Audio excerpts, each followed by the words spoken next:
Sumainyo ang Panginoon. Hallelujah. Hallelujah. Pinili ni Maria ang higit na mabuti at hindi ito aalisin sa Kanya. So, bahagi yun, nakita natin sa banal na kasulatan na si Jesus ay lumalaw. Tawagin natin ay family prayer. So, sa tahanan ni na Maria at Marta, kasama na rin si Lazaro. So, within susunod na mga linggo ay kapistahan. Kapistahan, hindi lamang ni Maria Magdalena. Ngunit kapistahan itong tatlong ito na bahagi yun na nakita natin na itinuturing na kaibigan na Jesus. Kung maalala, si Lazaro ay kanyang binuhay mula doon sa libingan. Binahagi nito natin, dinalaw siya sa kanilang tahanan. Saan yung kanilang tahanan? Tinatawag natin Bitanya. Ito yung Bitanya. At kung yung makikita po natin, ito rin yung bahagi ng lugar na si Jesus ay umakyat patungong langit sa Bitanya, sa tabi, sa bahagi ng bundok ng Olivo. So bahagi yun kung saan makita natin ang panyayan na ipinamanin mo sa atin. Katulad din po na sa unang pagbasa na si Abraham ay nagkaroon ng bisita. Sila ay kanyang pinausap at pinaganda. At katulad din po nakita natin sa unang pagbasa natin na sinabihan si Abraham na after 1 year ay manganganak si Sarah. Kaya maaari yun. Alam naman natin na yung ipinanganak ni Sarah ay pagkakataon na kung saan niya ay si Isaac. At kaya bahagi yun na kung saan ay Isaac ay magkakataon na kung saan ay doon nagtatalim yung tinatawag natin pinagmulan ng bayang Israel. Pero ito yung panayan na pinapamanin ng buong kapal na pinili ni Maria ang higit na mabuti.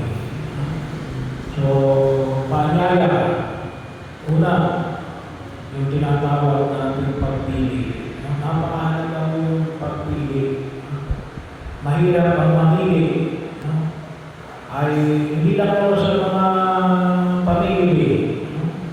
Kung anong bagay yung brand, o kung anong bagay yung mas nagugustuhan natin. Pero dito, hindi lang basta nagugustuhan. Papasok dito yung alin. Yung mabuti. Hindi lang basta yung gusto, yung siguradong makabubuti. Kaya napakahalaga ko na tayo ay gabayan sa ating mga pamimili ng ating pagkilos. Hindi lang mo siguro sa larangan ng mga bagay na binibili natin. Kasama na rin dito yung mga taong magiging kasalamuhan natin o mga desisyon natin sa daigdig na ito o maaaring yung mga lugar na pagtutunguhan natin. Kinakailangan na mamili tayo. Hindi po ito kung tawagin namin na kung sinabi natin pa namili tayo, hindi lang ito accidentally. Kinakailangan natin yung malayang pagkilos. Kasi maaari kasi isinusubo natin sa akin, wala na akong chance mag-alis kasi nandiyan na yun. Hindi. May karapatan kang pumili. Kahit na siguro iniaabot na sa iyo, huwag natin kalimutan. Pwede mong tanggihan o pwede mong tanggapin. Kaya napakahalaga po, isa po yun sa pagkilos na huwag natin kalimutan yung tinatawag natin pagkakataon na makapamili. Ipagkaiba po ito sa akin, yung isinusubo na lamang sa akin at pinipilit na sa akin. Isa po biyaya na huwag natin kalimutan na pinahalagahan na natin pananampalataya bilang mga tagasunod na natin Panginoon Kristo ay ang pagkilala sa kalayaan na pumili. Kalayaan na pumili. Hindi ko pwede sabihin na napilitan. Iba yung napilitan, iba yung pinili. Kaya napakahalaga ko yun. Yung mga kasama ninyo, asawa ninyo, yun ay mga pinili ninyo. Ayaw ko na lamang kung kayo ay pinili. Pero mahalaga yung bahagi ng pinamanin na Jesus. Pinili ni Maria. At makita ko natin sa ating pagpili, hindi lang ito pagpili ng alin ng pangit at maganda. Yung bahagi na ipinamanin sa atin ng Panginoon kapatid sa pagpili ng alin ng higit na mabuhay. Yung tinatawag ko natin hierarchy of values. Lahat yan, maaaring sabihin natin lahat yan, o yan, mabuti yan. Pero sana makita natin na rin yung mas mataas. Kasi kung alin yung mas mataas, yun ang binibigyan natin ng value. At sana, yung binibigyan natin ng value ay yung mabuti. Kasi pwede rin kasi bigyan natin ng value yung alin, yung hindi mabuti. Kung minsan hindi natin namamalaya na ang aming walang pinili ay hindi nakabubuti. Pero akala natin yun. Sabi na natin ay apparent good. Akala natin ay mabuti. Pero hindi pala mabuti. Kaya napakahalaga ko ng pag hindi kayo uusap ng pag-aaral kung ito ay mabuti. At sa atin, sa ibang ngayon pinahayag, tawagin ako natin dito yung pagpili sa dalawang bagay, kasi may bisita. So, pinakailang siya pag may bisita, pag-ahanda mo ng makakain. Yun yung sinabi ni Martha. Kasi naghahanda siya ng pagkain, kasi nandiyan siya Jesus. Isip Maria alin, nandun lang sa gabi ni Jesus, nakikinig lang kay Jesus. Bahagi o tawag natin dito ay ora et labora. Prayer and work. Para yung malaga yun, hindi natin pwede sabihin na prayer lang. Hindi natin pwede sabihin na trabaho lang. Para yung malaga yun. Pero ano yung dapat na higit na magbigyan natin ng pagkapahalaga?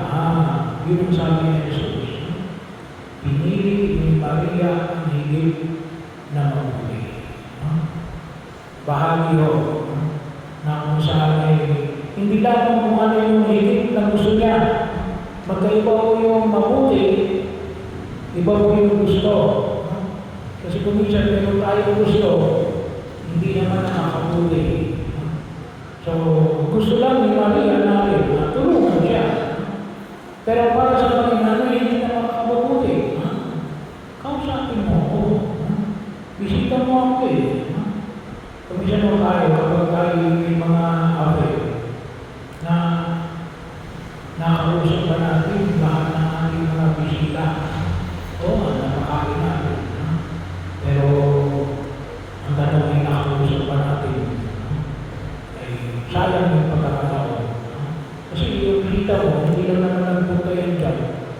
kung gawa lamang ng pagkain.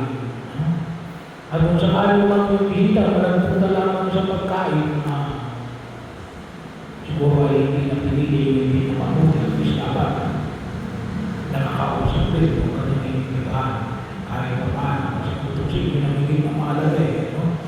Yung presensya, ito yung pag-ugnayan, nalit mapag-ibay yung samahan, hindi lang magkakaibigan o hindi lang magkakapag-anak.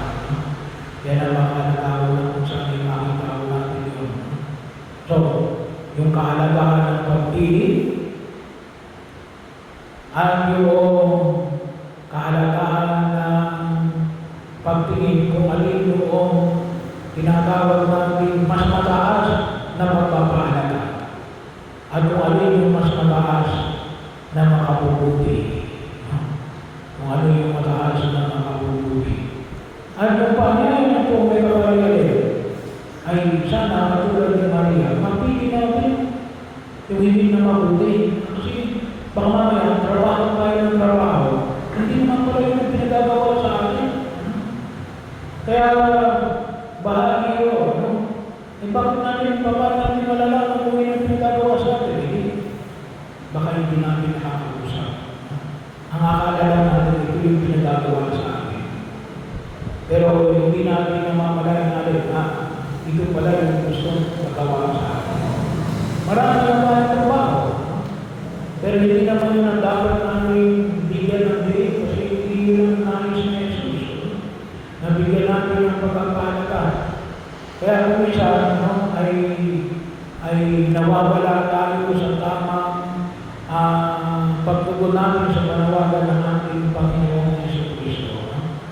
Bahagi ho. Kaya nga, sabi ko sa inyo, katulad din po ng pahinaya o nakakain dito, sabi ko na online gambling. Yun ang problema natin ngayon eh. No? Nililibang tayo ng demonyo. No? Nililibang tayo ng demonyo. Kaya akala namin, ito yung pinagagawa sa amin. Hindi. No? Nililibang tayo.